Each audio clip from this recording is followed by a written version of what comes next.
Have you ever walked into a room full of people, smiled, nodded, played along, but deep down you felt completely out of place? INFJ know this feeling all too well. You don't belong, but no one else seems to notice because you've mastered the art of blending in. You mirror their energy, you laugh when you're supposed to, you engage in small talk, even though it feels meaningless, you become what they expect you to be. But inside, you feel exhausted, disconnected, almost like a stranger in your own body. Why do INFJ do this? Why do we pretend to fit in when we know we're different? Is it fear of rejection? A survival mechanism? Or is it something deeper, something even we don't fully understand? In this video, we're going to uncover why INFJ wear a social mask, how emotional intelligence helps them navigate the world, and the hidden cost of constantly adapting to fit in. Because at the end of the day, INFJ weren't meant to blend in. They were meant to stand out. Let's dive in. The hidden struggle of INFJ, why they feel like outsiders. You've always felt different. Even as a child, you sensed things others didn't. You noticed the unspoken tension in a room, the emotions people tried to hide, the deeper meaning behind every word and action. And yet, no one ever seemed to notice you. INFJ don't just see the world, they feel it. Every conversation, every interaction carries a weight that others don't seem to recognize. It's like living on a different frequency, always tuned into emotions, energies, and deeper truths. And while this makes INFJ deeply insightful, it also makes them feel isolated. You've probably asked yourself more than once, why does no one else seem to think this deeply? Why do I feel so different, even when I'm surrounded by people? Why do I struggle to find someone who truly understands me? The truth is, INFJ are wired differently. Their minds don't just process words, they analyze intent. Their hearts don't just feel emotions, they absorb them. And because of this, they often feel misunderstood, overlooked, or even alien in a world that thrives on surface-level connections. So what do INFJ do? They learn to adapt. They observe, they analyze, they blend in just enough to avoid standing out too much. But deep down, they know they're different. And sometimes that difference feels more like a burden than a gift. But what if it's neither? What if being an outsider is actually an advantage? Next, let's talk about why INFJ wear a social mask, how they learn to mimic social norms, not to deceive, but to survive. Why INFJ wear a social mask, the art of blending in. Have you ever noticed how effortlessly you can shift between personalities? One moment you're the quiet observer, the deep thinker. The next you're laughing at jokes you don't find funny, nodding along to conversations that feel meaningless. INFJ don't just participate in social situations, they adapt to them, they watch, they listen, and they become what the moment requires. It's not deception, it's survival. From an early age, INFJ realize they don't quite fit the mold. They think deeper, feel stronger, and see the world differently. But standing out often comes at a cost, being misunderstood, questioned, or even rejected. So they learn to blend in. They become social chameleons, mirroring the behaviors, speech patterns, and emotions of those around them. They reflect what people want to see, carefully adjusting their energy to match the room. It's why INFJ can make anyone feel comfortable. It's why they seem to click with people instantly. It's why they can move through different social circles effortlessly without ever truly feeling like they belong to any of them. But there's a price to wearing the mask. The more they adjust, the more disconnected they feel from their true selves. The more they blend in, the harder it becomes to know who they really are. And after years of playing different roles, INFJ often wake up one day and wonder, who am I when I'm not trying to be what others expect? But here's the truth, INFJ don't need to fit in. They were never meant to. Next, let's talk about the emotional toll of constantly adjusting to the world and why INFJ often feel drained after social interactions. Emotional intelligence vs. emotional exhaustion. You walk into a room and before anyone even speaks, you feel it, the energy, the emotions, the tension beneath the surface. You sense who's excited, who's uncomfortable, who's putting on a mask of their own.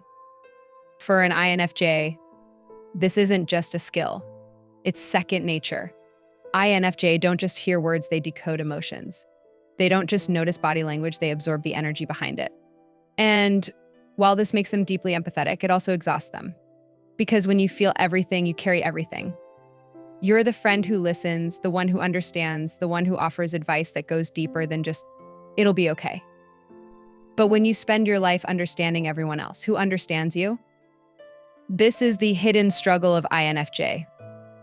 Their emotional intelligence allows them to navigate social interactions effortlessly, but beneath the surface, they're constantly overanalyzing. Did I say that the right way? Did I pick up on something they didn't mean to reveal? Should I have comforted them? Or did I overstep? The overthinking never stops. And after hours of social interaction, whether at work, with friends, or even in casual conversations, INFJ feel drained, not just physically, but emotionally. Because unlike others, they don't just participate in conversations, they feel them. So they retreat, they disappear, they seek solitude, not because they dislike people, but because they need time to recover from feeling so much. But this creates another struggle. INFJ crave connection, yet too much of it leaves them empty. So how do they balance this? How do they protect their energy without completely isolating themselves? Next, let's talk about the push and pull between introversion and social adaptation, why INFJ crave deep connections, yet struggle to maintain them. The push-pull between introversion and social adaptation. One moment you're craving connection, you want a deep conversation, a meaningful exchange, something real. But the second you step into a social setting, you feel the weight of it all. The noise, the surface level chatter, the emotional energy from everyone around you. And suddenly, you want to disappear. This is the INFJ paradox, the constant push and pull between wanting to connect and needing to escape. INFJ are introverts, but they're not loners. They value deep, one-on-one conversations, the kind where everything makes sense and nothing feels forced. But the reality, these connections are rare. Most interactions feel shallow, draining. Most conversations require them to play a role instead of being fully themselves. And so INFJ face an exhausting cycle. They crave connection, so they socialize.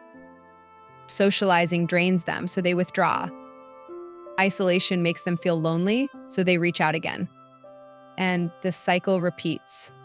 It's a balancing act that never feels quite right. Too much interaction, and they burn out.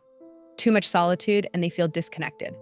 And the worst part, people don't understand this. To others, INFJ seems social, confident, even extroverted at times. So when they suddenly disappear, people assume they're ignoring them, being distant, or just losing interest.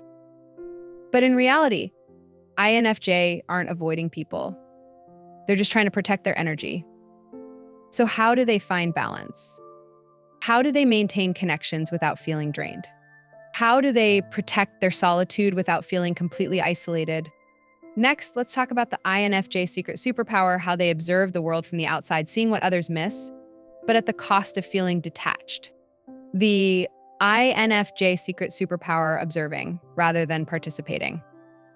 You walk into a room and within seconds, you've already read the energy. You notice who's faking a smile, who's uncomfortable, who's vying for attention. You don't just listen to words, you hear what's left unsaid. This is the INFJ secret superpower. They observe rather than participate.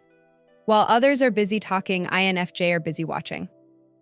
They pick up on body language, micro-expressions, shifts in tone. They see through false confidence, fake enthusiasm, and hidden insecurity. This ability makes INFJ seem intuitive, almost psychic. They can predict what people will say before they say it. They can sense when someone is lying, even if the person believes their own lie. They know who is safe to trust and who is just pretending to care. But this superpower comes with a cost. The more INFJ observe, the more they feel like outsiders. The more they analyze, the harder it becomes to just be in the moment. Small talk feels scripted. Superficial interactions feel meaningless. And because they already know how most conversations will go, they often choose silence over participation. People mistake this for shyness, but it's not. INFJ aren't afraid to speak. They just don't see the point in speaking when there's nothing real to say. And so while others bond over small talk and casual interactions, INFJ remain on the outside watching. They see everything, but they feel disconnected. So how do they bridge the gap? How do they move from observation to connection without losing themselves in the process? Next, let's talk about the cost of wearing the mask, the emotional toll of constantly adapting to fit in. The cost of wearing the mask, losing authenticity. At some point, you start to wonder, who am I really? You've spent so much time adapting, blending in, reflecting the energy of those around you. You've become a social chameleon not because you wanted to, but because you had to.